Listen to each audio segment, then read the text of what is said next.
আকাশে একটি নয়, দেখা যাচ্ছে দুটি সূর্য। শুনতে অদ্ভুত মনে হলেও সম্প্রতি এমন এক অবিশ্বাস্য দৃশ্যের সাক্ষী হয়েছে রাশিয়ার সাখালিন দ্বীপের বাসিন্দারা। দিগন্তে দুটি সূর্যের উপস্থিতি দেখে মুহূর্তেই ছড়িয়ে পড়ে আতঙ্ক আর বিস্ময়। সামাজিক যোগাযোগ মাধ্যমে ভাইরাল হওয়া সেই দৃশ্য নিয়ে এখন বিশ্বজুড়ে চলছে তোলপাড়। কিন্তু কেন এই জোড়া সূর্য? এটি কি কোনো অশুভ সংকেত, নাকি নিছকই প্রকৃতির খেলা? তীব্র শীতের দেশ রাশিয়া, বরফ শুভ্র প্রকৃতির মাঝে হঠাৎ এক অদ্ভুত দৃশ্য দেখে থমকে দাঁড়ালেন স্থানীয়রা। আকাশের এক কোণে জ্বলজ্বল করছে আসল সূর্য, আর ঠিক তার পাশেই দেখা মিলল অবিকল আরেকটি সূর্যের। অনেকেই এই সূর্য দেখে হতবাক হয়ে পড়েন, কেউ কেউ একে অতি প্রাকৃত ঘটনা বলে দাবি করেন।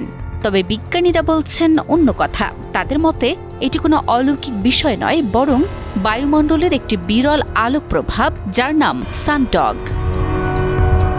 বিশেষজ্ঞদের মতে বিজ্ঞানের ভাষায় একে বলা হয় পারহেলিয়া। গ্রিক শব্দ পারহেলিয়ার অর্থ হল সূর্যের সঙ্গে। এটি বায়ুমণ্ডলের একটি অপটিক্যাল ইফেক্ট বা আলোক বিভ্রম। যখন তাপমাত্রা অস্বাভাবিক কমে যায়, তখন বায়ুমণ্ডলের উঁচুতে ক্ষুদ্র ক্ষুদ্র বরফের স্ফটিক তৈরি হয়। এই স্ফটিকগুলো যখন প্রিজমের মতো কাজ করে, তখন সূর্যের আলো তাতে বাধা পেয়ে প্রতিফলিত ও প্রতিসরিত হয়।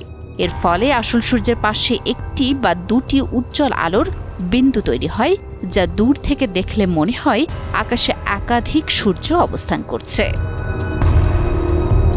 রাশিয়ার জাতীয় আবহাওয়া পরিষেবা জানিয়েছে, সানডগ আসলে সূর্যের বলয় বা হ্যালো পরিবারেরই একটি অংশ।